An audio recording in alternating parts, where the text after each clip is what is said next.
내가 다른 사람에게 받아들여지고 있는가 아니면 또 거절당하고 있는가 하는 문제는 대단히 중요합니다. 내 존재 가치에 대한 인정으로 우리가 그렇게 해석하기 때문입니다.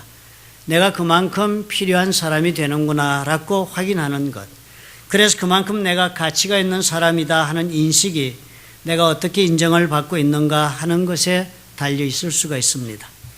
자신이 사랑하는 사람으로부터라면 더 말할 것도 없겠습니다. 부모로부터 받는 인정이 자식들에게는 얼마나 중요합니까? 또 가족의 구성원으로부터 받는 그 인정도 또한 말할 수 없이 그 삶에 필요한 그런 인정이 됩니다.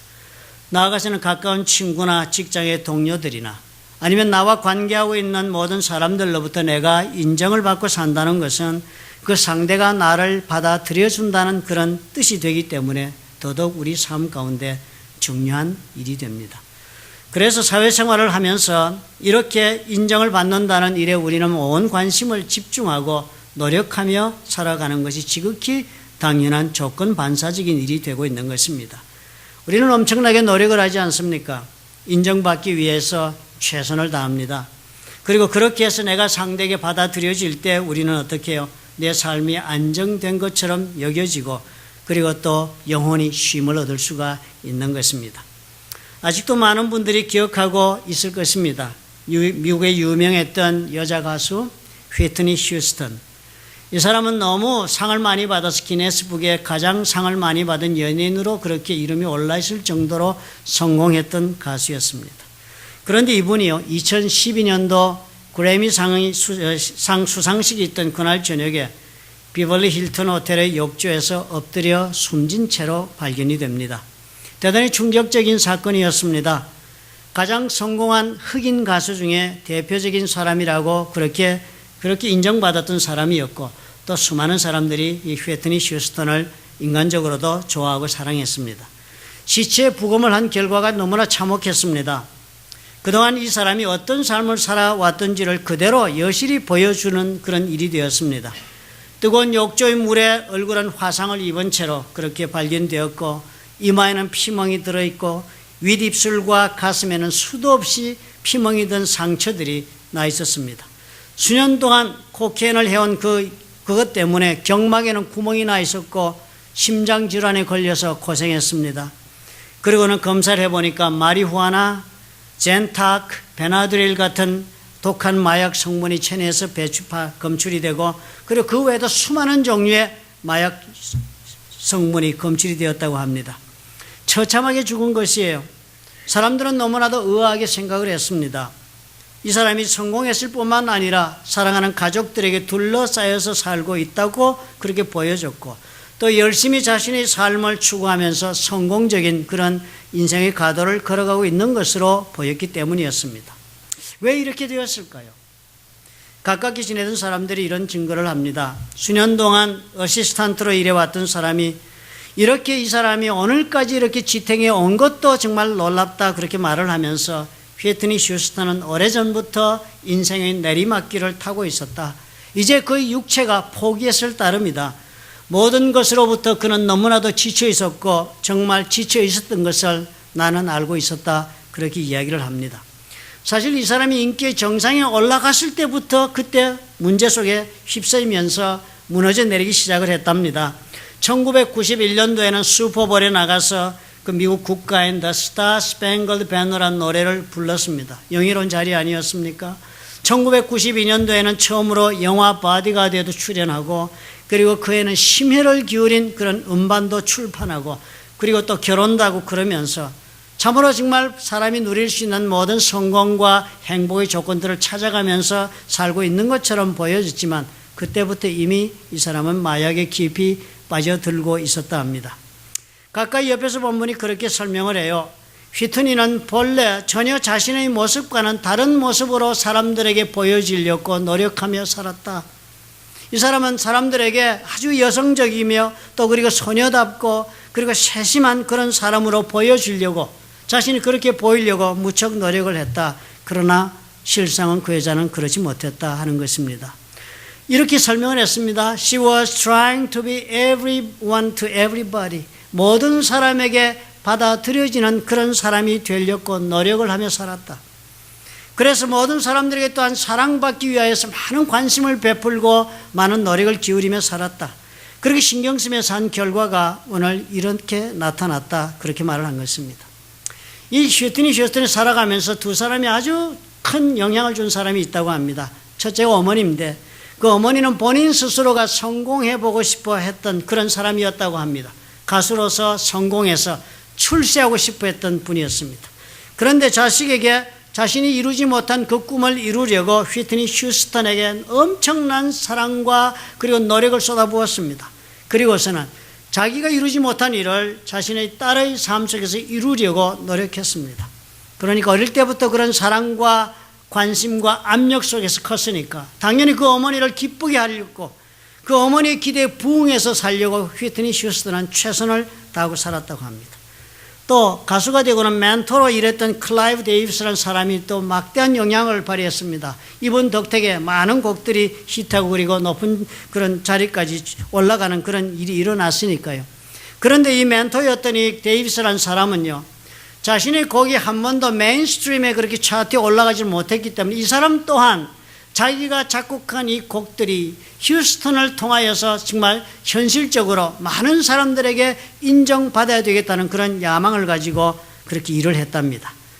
그러니까 휘트니 휴스턴은요, 이 사람도 또한 이 사람들로부터도 인정을 받고 이 사람들을 기쁘게 해주려고 노력하면서 온 힘을 다했지만 번번이 가장 큰 상처를 어머니와 이 멘토로부터 받을 수밖에 없었다고 합니다. 그뿐만 아니라 1989년도에는 흑인들이 주는 음악상 놀라운 상이 있다고 합니다. 소울 트레인 뮤직 어워드라는 큰 상이 있대요. 그 상을 휘트니 휴스턴이 받게 되었는데요. 그 상을 받는 날, 그 상을 받는 자리에 함께한 청중들이 야유를 퍼붓답니다.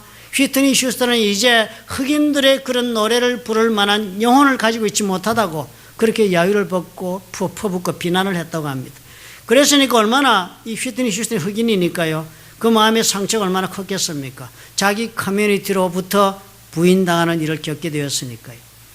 그리고서 그 자리에서 통곡을 하고 울었답니다.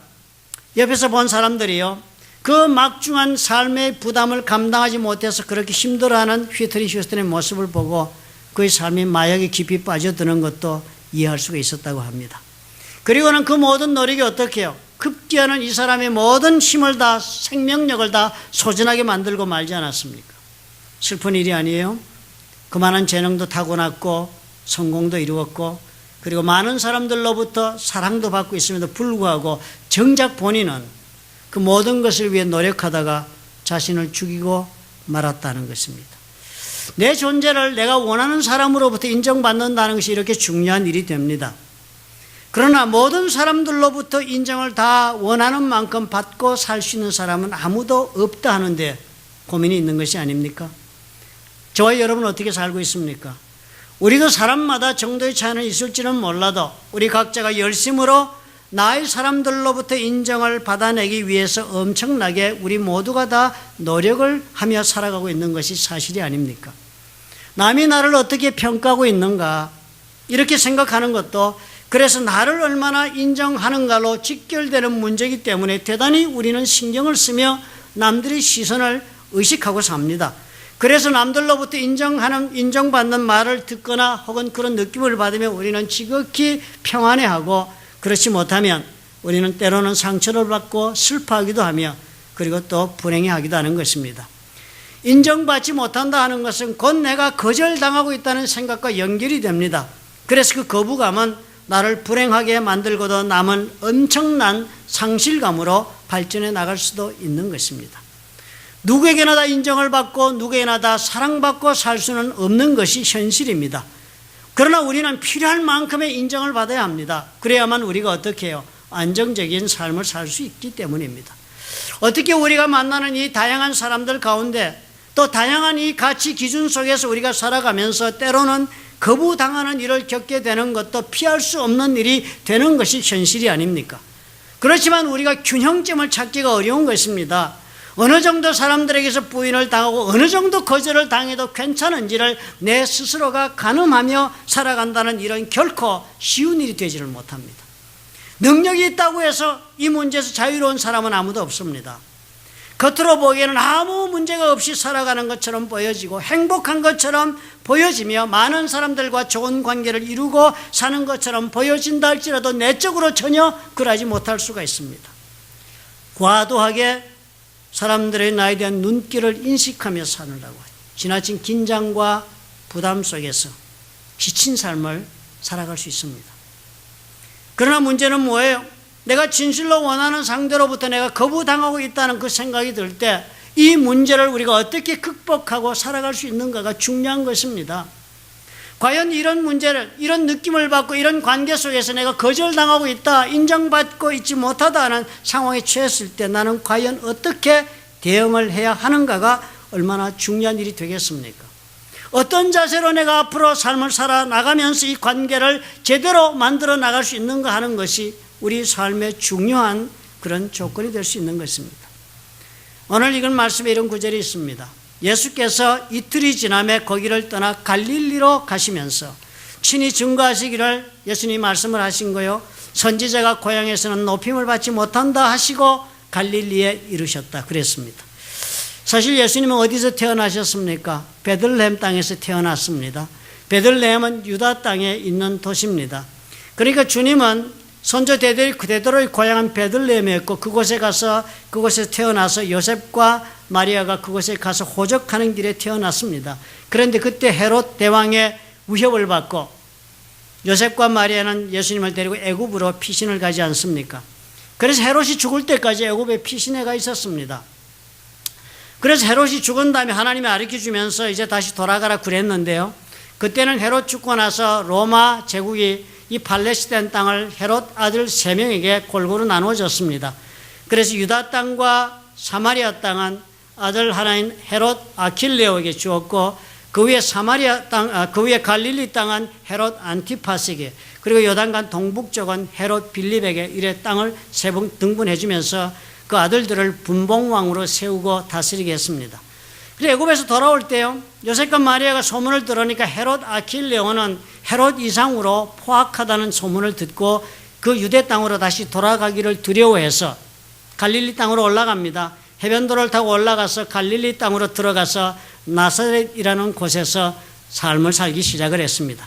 그래서 그곳에서 예수께서 자랐기 때문에 예수님에게 있어서 고향 땅이라고 말할 수 있는 것은 예수님이 자라고 그리고 성년이 되어 활동한 그 나사렛 갈릴리 지방이 되는 것입니다.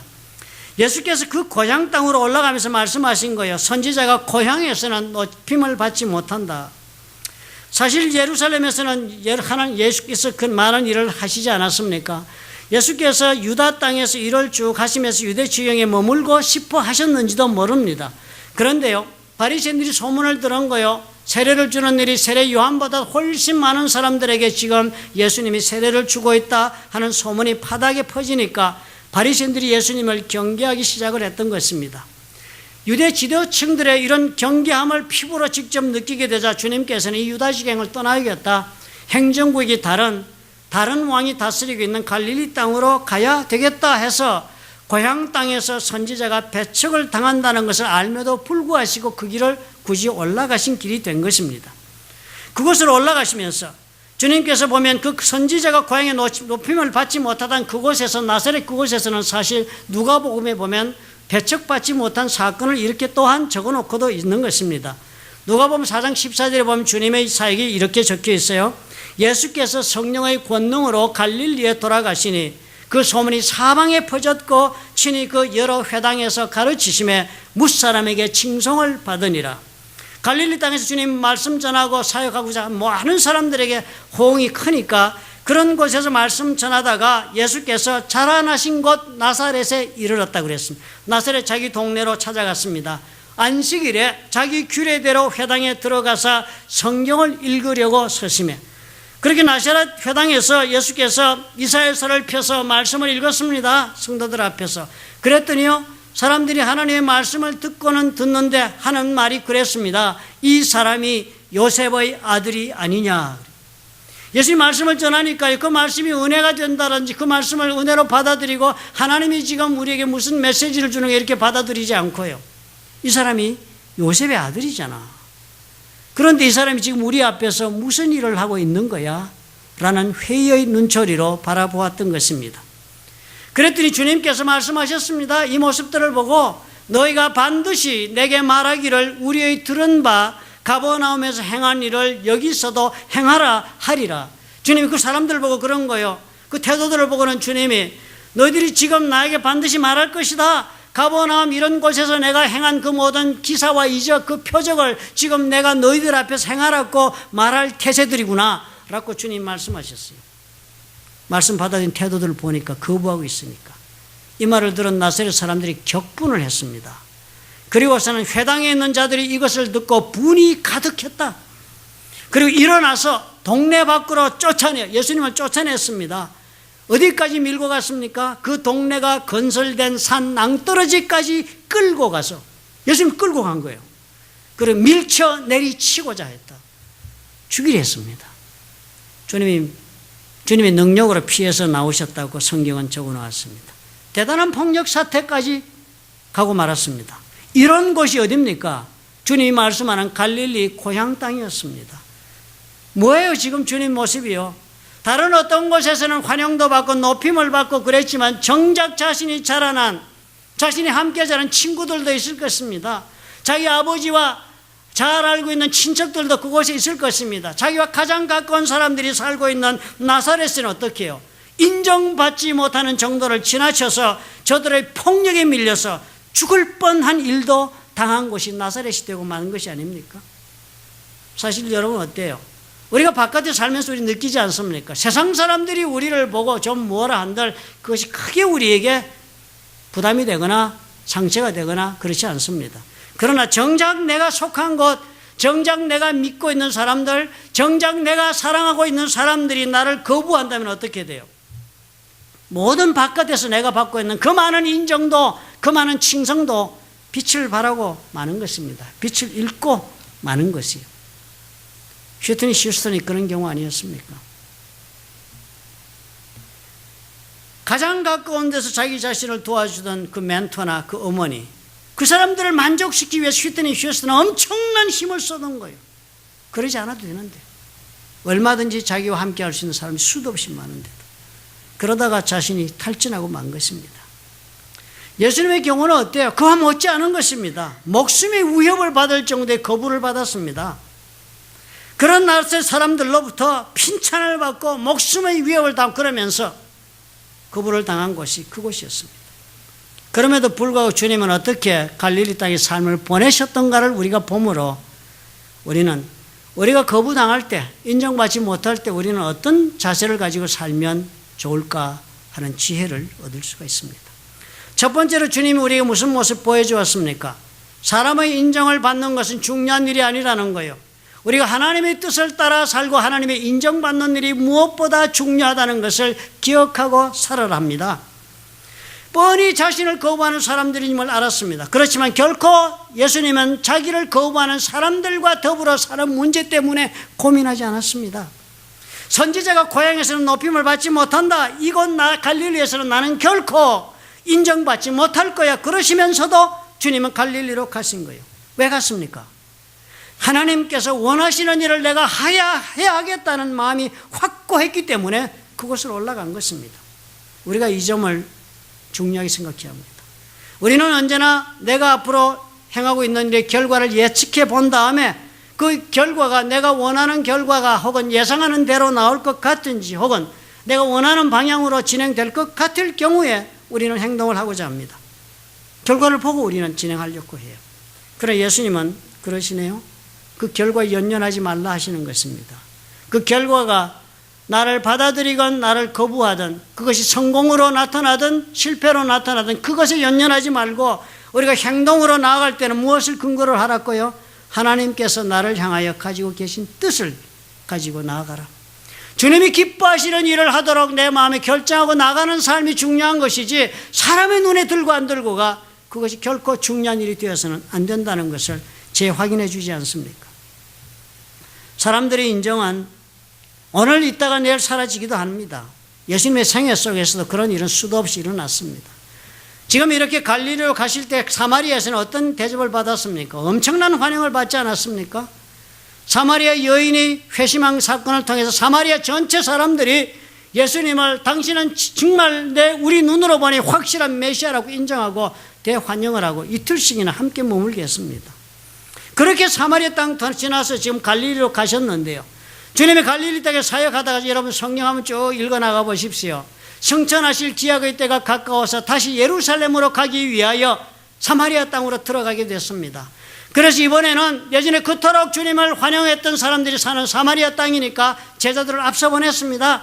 그래서 제자들이 가서 이 주님이 사마리아 땅을 지나가실 때 주님을 대접하기 위하여 예비하기 위하여 제자들이 가서 사마리아 사람들에게 부탁을 했습니다. 그랬는데 사마리아 사람들이요, 지금 예수님께서 사마리아를 거쳐서 자기들이 싫어하고 있는 예루살렘으로 간다는 사실을 알고는 거부했다고 적었습니다. 제자 야고보와 요한이 이를 보고 화가 났습니다. 너희들이 그럴 수가 있느냐? 예전에 주님께 어떤 은혜를 입은 사람들인데. 그래서 이 사람들이 그 말했어요. 주여, 우리가 불을 명하여 하늘로 쫓아 내려 저희를 멸하기를 원하시나이까? 그 말씀이 그래서 나왔던 거예요. 예수께서 꾸짖으시고 조용히 다른 촌으로 가셨답니다. 사람들의 인정이나 사람들이 나와 함께 해주고 받아들여주고 그리고 또 거절하고 하는 것은 시간이 되면 얼마든지 변개할 수 있는 것입니다. 그러므로 변하는 것에 여러분 인생을 걸지 마십시오. 변하는 것에 여러분의 감정과 여러분의 모든 삶의 에너지를 투자하지 마십시오. 변하지 않고 내 삶을 지탱해 줄 수 있고 내 삶을 열매 맺게 할 수 있는 하나님의 뜻에 내 모든 힘을 투자하시는 것이 좋지 않겠습니까? 두 번째로 주님이 우리에게 보여주시는 모습이 그렇습니다. 무슨 일을 하든지 하나님의 말씀으로 동기부여를 받고 살아가는 것입니다. 우리는 그러하지 아니하지요. 우리는 계산을 합니다. 지혜에 근거하고 경험에 근거해서 무슨 일을 할까 우리는 결정합니다. 때로는 많은 경험자들, 선임자들의 이야기를 참고해서 결정도 합니다. 우리 사람의 말에 의존해서 결정할 때가 거진 대부분입니다. 그러나 주님 보여주는 것은 무슨 경우에 어떤 일이든지 우리가 새 일을 향하여 걸음을 내디딜 때 우리는 하나님의 말씀으로 동기를 부여받고 그 힘으로 걸어나가야 한다라고 가르쳐 주십니다. 나사렛에서 그 핍박을 받으시 거절당할 때도 주님은요, 말씀 가지고 나갔습니다. 그 가지고 가신 말씀의 내용이 이랬어요. 주의 성령이 내게 임하셨으니 이는 가난한 자에게 복음을 전하게 하시렸고 내게 기름을 부으시고 나를 보내서 포로된 자에게 자유를, 눈먼 자에게 다시 보게 함을 전파하며 눌린 자를 자유케 하고 주의 은혜의 해를 전파하게 하려 함이다. 그래서 내가 지금 나사렛 회당으로 간다는 거예요. 그래서 나를 거부할 수도 있는 사람들 앞에 나는 오늘 간다는 거예요. 내 행동의 동기가 어디 있습니까? 그 하기 싫은 일임에도 불구하고 그곳으로 갈 수 있는 힘과 용기와 그리고 차원에서 가는 마음이 어디에 생겼습니까? 하나님께서 주신 이 말씀으로 동기부여를 받아서 그곳에 간 것입니다. 마틴 루터 여러분 기억하시죠? 종교개혁 하는 동안 엄청난 핍박을 받고 그랬는데도 끝까지 영웅적으로 자기가 정한 길을 다 걸어간 사람 우리는 기억합니다. 이 사람이 처음에 어떻게 살았습니까? 가톨릭의 신부였습니다. 신부들은 자기 생에 한 번쯤은 다 성지순례를 가니까요. 로마의 성지순례를 가가지고 로마에 가면은 여러분 지금도 있습니다. 가시면 거기에 성 요한 라테란 교회라는 성당이 있습니다. 그 성당에 가면요, 옛날에 예루살렘에서 빌라도의 그 법정에서 예수께서 심판을 받고 채찍에 맞으며 서 있었던 그 대리석 돌층계를 그 교회로 옮겨놓은 그 교회가 있습니다. 그 가면 그 돌층계가 있는데 그 대리석 돌층계를 그대로 그 콘스탄틴 황제 어머니인 헬레나 대제가 거기다 갖다 옮겨 놓았어요. 그래서 모든 순례자들이 그 층계를 기어 올라갑니다. 예수께서 서서 핍박받은 것을 감히 발로 걸어 들어갈 수는 없지요. 다 엎드려서 기어 들어가면서 이 고행을 통하여서 정말 내가 주님 앞에 용서받고 그리고 의로운 사람이 될 수 있다라고 믿고 그 층계를 기도하면서 걸어갑니다. 지금도 여러분 가면 재밌습니다. 그 사람들이 천주교 신자들이면 틀림없을 것 같아요. 한 층계 올라가서 묵조 가지고 기도하고 거기다 키스도 합디다. 그래도 하나씩 올라가고 이렇게 끝까지 올라가고 많지도 않아요. 10대 계단 될까 하는데. 마틴 루터도 그것을 무릎으로 기어 올라갔습니다. 근데 기어 올라다가 마틴 루터가 문득 깨달았다고 본인이 적었습니다. 사람이 이렇게 고행을 한다고 하나님 앞에 의로움을 입는 것이 아니다. 하박국서 2장 4절이 생각난 것입니다. 오직 의인은 믿음으로 말미암아 산다고 하지 않았느냐.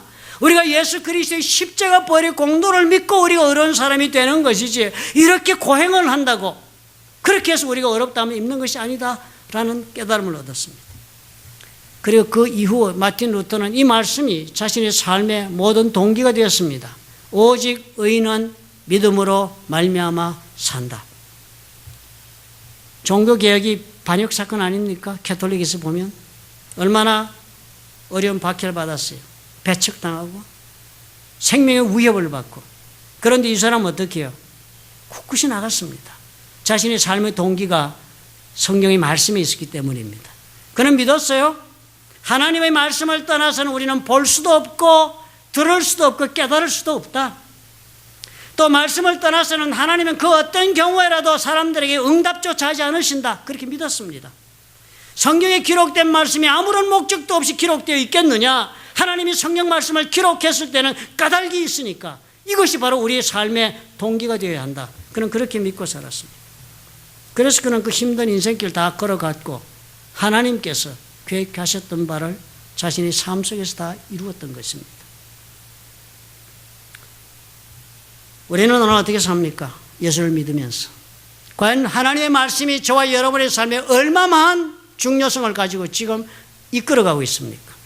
하나님의 말씀이 여러분의 결정결정 얼마만한 동기부여를 지금 하고 있습니까? 여러분이 새로운 무슨 일을 경영하고자 할 때 얼마나 하나님의 말씀으로 출발하고자 하고 계십니까? 물어보아야 해요. 하나님의 말씀을 따라 선택해 나가는 행동의 결과는 때가 되면 하나님이 원하시고 계획하시던 열매를 맺게 마련인 것입니다. 하나님의 말씀이 진리이기 때문입니다. 변개하는 사람의 마음과 사람의 부족한 지혜를 근거로 하여 진행된 모든 일들은 반드시 허물어질 것입니다. 우리가 이것을 기억해야 하겠습니다. 인정 없이 우리는 살지 못해요. 그러나 그 인정을 우리가 사람의 인정을 찾아가는 한은 우리는 결코 그 인정을 얻지 못할 것입니다. 하나님의 뜻을 내가 시행하며 살고자 하는 그런 결단이 있고, 그리고 하나님의 말씀을 따라 내가 살아가겠다는 그런 선택이 있을 때 그곳에 사람들이 인정은 반드시 주님이 원하시는 때에 주님의 방법으로 우리를 찾아올 것입니다. 믿으시기 바랍니다. 여러분 오늘 힘든 삶을 사시면서 기억하십시다. 하나님의 뜻을 따라 나는 살고자 하는가? 오늘 나는 무슨 하나님의 말씀을 붙잡고 지금 살아가고 있는가? 이 두 가지를 꼭 물어보시기를 바랍니다. 주님 그렇게 갈릴리에 이르셨더니 어떻게 성경 기록하기를 갈릴리인들이 그를 영접했다 했습니다. 이런 예수님 보시면서 용기를 가지고 세상을 사시기 바랍니다. 예수 믿는 사람들이 담대할 수 있는 까닭이 어디 있겠습니까? 이 말씀 붙잡고 내가 산다는 그 말씀이 있을 때 우리가 담대할 수 있고, 내가 나의 욕심을 따라 사는 것이 아니라 하나님의 뜻을 따라 산다 할 때 우리는 담대할 수가 있는 것입니다. 힘들고 험난한 세상이라고 탓할 것 없습니다. 우리에게 과연 이 믿음이 있는가? 이것이 나의 인생을 결정한다. 여러분 깊이 성찰하시기를 부탁을 드립니다. 기도하겠습니다.